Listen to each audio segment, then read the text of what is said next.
Bienvenue sur Top Invest, la chaîne des top d'investissement. Ici, on parle essentiellement d'entreprises de qualité. Avons-nous une opportunité d'investissement sur Corvo? C'est la question à laquelle on va essayer de répondre en se basant sur les états financiers de la compagnie. Je rappelle que ceci représente uniquement mon point de vue et non un conseil d'investissement. Et comme d'habitude, je me réserve le droit de me tromper. Donc, c'est une demande spéciale d'un abonné Top Premium. Je rappelle que le lien vers le service Top Premium est dans la description de la vidéo. Dans ce service-là, vous pouvez demander des analyses quantitatives, d'accord? Recevoir à chaque mois ici 2 notes d'analyse sur les entreprises que moi je considère comme étant sous-évaluées. C'est-à-dire que les notes sont basées sur ma lecture des rapports financiers, l'écoute des conférences calls ainsi que les notes de suivi pour les entreprises qu'on a déjà eu à mentionner précédemment. Ce qui veut dire que tant que l'hypothèse d'investissement de départ est toujours d'actualité, on continue à faire la mise à jour. Ça ne veut pas dire que vous, de votre côté, vous achetez bêtement en vous basant uniquement sur ces notes-là. Non, ça doit uniquement susciter de l'intérêt et du questionnement. D'accord? Donc, lisez vos rapports financiers et vous posez les bonnes questions. D'accord? En supplément de ça, pour les 67 pages restantes, vous pourrez avoir droit ici à, vous pourrez avoir la possibilité d'accéder ici à la formation comment analyser une banque et comment lire les rapports financiers qui sera disponible ici au courant du mois d'avril. Donc, ici, on continue, c'est une demande spéciale. Donc, c'est une compagnie, la première fois que je vais regarder ici cette compagnie, je vais voir ici qu'elle exerce dans le secteur des semi-conducteurs. Et c'est un secteur cyclique. Ne l'oubliez jamais.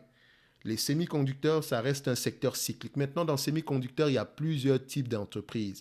Il n'y a pas que des fabricants, il y a également les fournisseurs de différents de matériel ici, d'accord? Sauf les vendeurs d'équipements. Vous allez voir que Corvo est spécialisé dans la conception, la fabrication et la commercialisation de composantes et de solutions de radiofréquence. Le groupe propose notamment des amplificateurs de puissance, des modules intégrés, des commutateurs, des duplexeurs, des dispositifs de gestion de l'alimentation, des solutions de connectivité sans fil, des convertisseurs de fréquence, des oscillateurs, des coupleurs et des composants optiques. Bon, tout ce qu'on a cité précédemment, je ne comprends rien du tout. Tout ce que je sais, c'est qu'on est dans le segment semi-conducteur. Maintenant, nos clients finaux sont qui? Quelle est l'entreprise qui est notre premier... Enfin, est-ce qu'on a de gros clients ici, par exemple? Est-ce qu'on livre à Apple? Est-ce qu'on livre, je ne sais pas moi, à Samsung? C'est un exemple. Hein. C'est vraiment un exemple. Je veux savoir qui sont les clients finaux ici? Quel est le... Voilà, est-ce que c'est les produits qu'on vend ici? Est-ce que c'est destiné aux consommateurs individuels ou bien c'est pour des entreprises? Donc, j'aimerais bien savoir ça parce que les entreprises sont plus solides que enfin, sont plus fidèles, entre parenthèses, que les consommateurs individuels. Donc, si c'est une entreprise ici qui exerce, qui vend à peu près des produits qui rentrent dans les téléphones mobiles, je sais que ça reste de la consommation discrétionnaire. Dans un période difficile, ça va avoir tendance à fluctuer. Et c'est ce que déjà en termes de description, c'est ce que je vais aller, enfin, c'est ce que je me dis quand je vais aller rechercher dans les rapports financiers. Je ne vous ai pas dit que je vais lire les rapports financiers de Corvo, mais c'est la première chose qui me vient en tête, c'est ça. D'accord? Il ne suffit pas de voir que oui, semi-conducteur, etc. Non. Il faut toujours ne pas oublier que nous sommes dans le secteur cyclique. Et également, qu'est-ce qu'on vend ici? Est-ce que si on vend ici des machines, est-ce que ces machines-là, on vend un service derrière? Parce que si c'est la machine, ok, mais c'est surtout le service qui m'intéresse parce que c'est plutôt stable. Parce que les machines, si je la commande aujourd'hui et que la machine a une durée de vie de 20 ans, bah, la prochaine commande, ça sera dans 20 ans. Vous voyez ce que je veux dire? Ou bien quand il y aura un nouveau modèle qui dépassera l'ancien. Ok? So, je reviens ici, ça c'était juste qu'est-ce que je peux apprendre au niveau de la description. Maintenant, vu que c'est la première fois qu'on utilise cette compagnie ici, on va regarder premièrement le revenu, la tendance des revenus, on va croissance des revenus. J'aime ça, mais également le revenu provient d'où? Acquisition ou organique? Acquisition, c'est un mix des deux. OK? Parfait. C'est un mix des deux. Donc également, je peux voir ici que sur les derniers mois, on a une croissance des revenus. Est-ce que c'est durable? C'est la question que je devrais me poser. Donc, qu'est-ce qui a poussé à cette croissance-là sur les derniers mois? Il semble-t-il que cette compagnie-ci aura à peu près, parce que j'ai survolé à peu près les rapports financiers ici, on ne s'attend pas à une belle année 2023 ni 2024. Ok, on ne s'attend pas on s'attend pas à une belle année 2023 ni 2024. Enfin, on va voir ça ici. Donc, on voit que le chiffre d'affaires aura tendance à diminuer. D'accord, faites attention. Le chiffre d'affaires aura tendance à diminuer. Donc là, on était à 4 milliards 600, on retourne à 3 milliards 500, à 3 milliards 300. Et ça reste une estimation parce que ça peut être pire que ça. Donc vous devez vous dire ici que voilà, le cycle baissier a commencé, sans doute également parce qu'il doit avoir quelque chose, je pense également qu'il y a un problème au niveau des stocks, dans le sens où il y a peut-être un excédent de stock qui a été commandé par les différents clients finaux ici. Donc ce qui veut dire que le temps d'écouler tous ces stocks-là, ça va à peu près, ça peut à peu près prendre du temps. D'accord? Donc, ici, une fois que je sais qu'on va avoir tendance à ralentir, vous devez essayer de voir également au-delà de 2025. Quelle est la taille du marché? Est-ce que ce marché-là est croissant et est-ce que les produits vendus par Corvo seront de plus en plus demandés dans le futur? Parce que voilà, si on investit à long terme, 2025 c'est proche, c'est demain, d'accord? Donc si le long terme ici c'est 5-10 ans, Ok, donc on doit se poser la question de savoir quelle est la taille du marché final ici. Est-ce qu'il aura tendance à croître même s'il ralentit en date d'aujourd'hui? Ok, donc oui, on s'attend à un ralentissement des revenus. Est-ce qu'en termes d'EBITDA également, on s'attend à une pression? Oui, vous voyez que le ralentissement des revenus, il y aura déjà une pression au niveau des marges d'exploitation. Ce n'est pas la marge EBITDA, mais on parle déjà ici des marges d'exploitation. Les marges d'EBITDA également auront tendance à souffrir. On peut également voir ici, parce que regardez, 1,2 milliard, on est presque à 4 milliards ici, alors que là, on était à 4 milliards, mais on avait 1,495 milliard. Donc, on va avoir une pression au niveau des marges. Deuxième information qui me dit ici, il faudrait que je sois prudent par rapport à mes multiples. Je dois dire que ce n'est pas une compagnie que je vais acheter à plus de 15 fois les bénéfices. Même s'il y a une certaine croissance ici, il faut se protéger également au maximum, ok? Parce qu'on peut avoir une pression au niveau des marges. Donc, ça peut être temporaire, mais il faut moyenner ici, il faut faire une moyenne ici des marges. Donc, maintenant, en termes de revenus, je vois qu'on a une croissance de revenus. Est-ce que les marges brutes suivent également? Marges brutes, on voit ici que les marges brutes ont tendance à être croissantes sur les dernières années ici. Est-ce que c'est durable? C'est ça ma question. Donc, je ne peux pas y répondre ici tant que je ne connais pas à peu près qu'est-ce qu'on vend et à peu près pourquoi est-ce que les prix ont augmenté dernièrement. OK? Donc, on prend également les net income et les free cash flow. Donc, histoire de voir si on parle le même langage. On pourrait également comparer les marges EBITDA ici. Donc, on constate que les marges brutes augmentent, mais les EBITDA ici ont diminué sur les derniers mois. On va le mettre ici comme ça. Donc, les EBITDA ont diminué sur les derniers mois, enfin, les 12 derniers mois ici. Attention, parce que ça, c'est annuel, d'accord? Ça s'arrête là, mais il y a des informations ici. Si on les met ici en quarterly, vous voyez que les derniers trimestres, on a eu une baisse des marges, ok? Donc, ça peut déjà porter, c'est déjà peut-être un signe annonciateur d'un cycle qui est en train de se retourner. Je ne dis pas que le cycle se retourne, mais même si le cycle se retourne, de toutes les façons, le problème, on veut l'acheter à un prix qui est assez correct ici. Mais on s'attend à ce qu'il y ait un retournement de cycle tôt ou tard, ok? Donc, on a à peu près 16% en date d'aujourd'hui, ok? Donc, je peux également constater qu'on a tendance à avoir des marges qui se maintiennent un tout petit peu. Quand je prends les free cash flow ici, en termes de revenus, je compare les deux entités, je les mets là sur le même graphique, je constate quoi? Je vois ici que les free cash flow ont tendance à être à peu près stables. D'accord? Enfin, quand je dis stable, elle gagne de l'argent à peu près depuis 2009 ici, elle n'a pas perdu d'argent.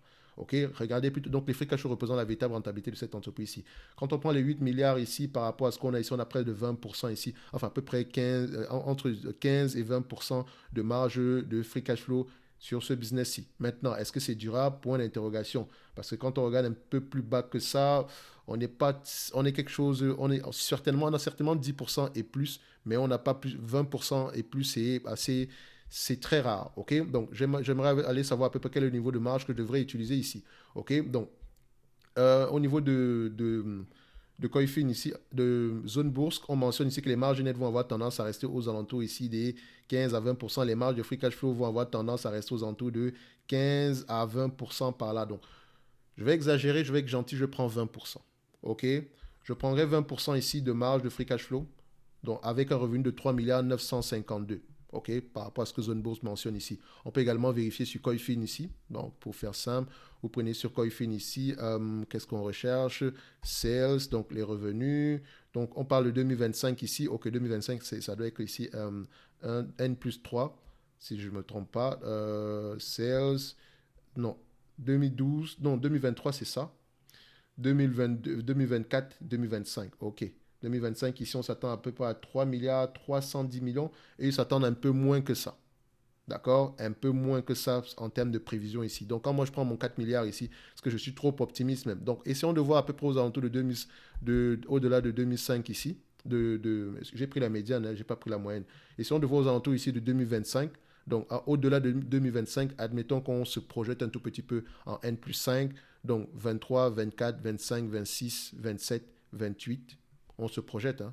On s'attend à peu près à du 5 milliards 410. Donc, même si le 2 milliards, le 4 milliards ici n'est pas attendu à cette période-là, on voit que nous avons un business à peu près qui est croissant.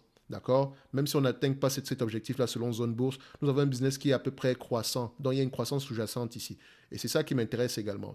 D'accord? Donc, comme je dis toujours, je ne cherche pas précisément raison, mais je veux avoir le moins tort possible. Donc, je ne m'attends pas du 40 milliards. D'accord? Je sais qu'on aura un ralentissement ici. Donc, je sais dire qu'au niveau des multiples, je dois me protéger également au maximum. Donc, pour ce business-ci, on peut également voir quoi? On va regarder le price to free cash flow. Combien de fois les free cash flow on paye généralement pour cette compagnie? On va vérifier. Ici, médiane. On ferme ça. Voilà. On voit ici que le marché paye généralement ici 18 fois les free cash flow. Sur les 10 dernières années, il paye également 18 fois les free cash flow. Sur les 5 dernières années, il paye à peu près 15 fois les free cash flow. Moi, je suis à l'aise avec 15 fois les free cash flow. On sait également qu'on peut aller aux alentours de 17, 18 fois les free cash flow ici, mais voilà, on ne dépasse pas 20 fois les bénéfices. Je suis à l'aise avec 15 fois les free cash flow ici. Ok, je prendrai donc 15 fois les free cash flow. Au niveau de la dette nette, qu'est-ce qu'on obtient ici? Dette nette. Alors, au niveau de la dette nette, on a à peu près 1 milliard 130 millions. Par rapport au nombre d'actions, on a combien? On a à peu près 100 millions d'actions, on va le dire comme ça. Donc, à peu près, si on prend 1 milliard 130, donc 1 milliard 130 ici, donc 11, 3, 0, divisé par 100, ça donne ici au total 11,3 dollars de dette nette par action. OK? Maintenant, 15 fois les bénéfices, on s'attend à peu près à du 4 milliards d'ici 2025. J'ai été assez optimiste ici, d'accord? 2025, on essaie d'aller plus loin, même si on sait qu'on aura un ralentissement ici. À 20% de marge bénéficiaire, 15 fois les bénéfices, d'accord? Divisé par le nombre d'actions ici, on était à peu près à 100, disons 101 millions ici. Bon, 101, voilà, 101, ça fait à peu près 118 dollars par action. OK? On aurait également pu faire ceci, le 12 milliards qu'on a obtenu, moins la dette nette ici qui est aux alentours de 1 milliard 130, d'accord? Divisé par le nombre d'actions, à peu près à combien? On a 100, donc 100,94 ou bien 101 millions ici, ça ne change rien du tout. Donc ça vous donne ici une valorisation aux alentours de 108 dollars l'action. OK? Donc, idéalement, cette compagnie-ci, on pourrait être à l'aise à l'avoir. Enfin, aux alentours de 108 dollars, l'action sera un juste prix par rapport aux objectifs attendus en 2025. On sait également que c'est une entreprise qui a tendance à croître ici. Donc, on s'attend à des revenus plus élevés dans le futur. Donc, 2027, 2028, on s'attend probablement à des revenus bien plus élevés que ça. Actuellement, le marché cote à combien? À 95 dollars à l'action. Quand je dis 15 fois les bénéfices ici, vous devez vous dire ceci. Donc, au prix actuel, d'accord, sans prendre en considération. Donc, au prix actuel, dites-vous que c'est une entreprise qui peut rapporter à peu près du 800 millions ici en moyenne sur une longue période de temps, parce que voilà, on s'attend à des revenus bien plus élevés que ça au-delà de 2025 ici, d'accord? Donc, on prend du 800 millions ici divisé par la capitalisation boursière actuelle, 9 milliards 520, ça donne un rendement sur coût potentiel ici de 8,4%. Donc, ce qui me permet de dire que cette compagnie-ci, du point de vue des standards ici, dans cette industrie-ci, vu qu'on oscille entre 15 et 17 fois les bénéfices, on est certes correctement évalué au prix actuel, mais ça n'inclut pas une énorme croissance future. Et également, à ce prix-ci, l'entreprise pourrait racheter des actions et verser un dividende ici qui pourra aller aux alentours des 8%. Donc, il faut toujours rester prudent ici. Donc, la marge de sécurité n'est pas énorme, mais le prix actuel, voilà, pour quelqu'un qui aimerait commencer à construire une position, c'est pas mauvais. OK? Donc, maintenant, comme je l'ai dit, tout va dépendre de la taille du marché, de la capacité de croissance de cette compagnie-ci. Donc, allez lire vos rapports financiers au niveau de Corvo. Le prix actuel est correct et pourrait être intéressant si la croissance estimée dans le futur est très, très élevée. Admettons qu'on garde une moyenne, par exemple, sur les 10 prochaines années, une moyenne de revenus ici, disons, aux alentours des 6 à 7 milliards. Si je prends juste 6 milliards par exemple et qu'on garde des marges de 20% ici, ça fait 1 milliard 200. 1 milliard 200 ici par rapport au prix que vous payez en date d'aujourd'hui, on se retrouve à combien? Donc, on paye à peu près 9 milliards 520. Donc, on se retrouve à peu près à un rendement sur coût de près de 12,60% par rapport à nos coûts prix d'acquisition. Donc, faites attention. Maintenant, n'oubliez pas, ça reste cyclique, mais le prix actuel est assez intéressant pour commencer à bâtir une position. Mais également, sachez que il y aura tendance à ralentir sur les mois à venir. Et s'il y a un ralentissement, le prix pourra encore aller plus bas que ça. Je ne sais pas s'il va aller plus bas, mais je m'attends à cela. Donc, si je commence à bâtir une position ici, voilà, je ne vais pas je m'attends je ne vais pas acheter énormément non plus, mais je sais également que à partir de ce moment, à partir de ce prix-ci, je ne surpaye pas, surtout pour la croissance qui est inclue. OK? Donc, ce qui est certain, on n'aurait pas payé 200 dollars pour cette compagnie-ci. D'accord? Malgré le fait malgré l'optimisme, etc., il faut faire attention. Il ne faut jamais oublier que dans toutes les compagnies de semi-conducteurs, ça reste des entreprises cycliques. Ne l'oubliez jamais. Même si c'est ASML, ça reste cyclique. OK?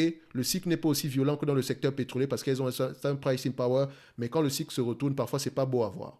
OK? Donc, ceci n'est que mon avis et non un conseil d'investissement. Comme d'habitude, je vous encourage à lire les rapports financiers. C'est une belle entreprise, une entreprise assez intéressante que vous pouvez mettre dans votre watchlist ici, si ça vous intéresse. OK? N'oubliez pas, dans la description de la vidéo, vous avez le lien vers le service Top Premium et on se dit à bientôt. Merci.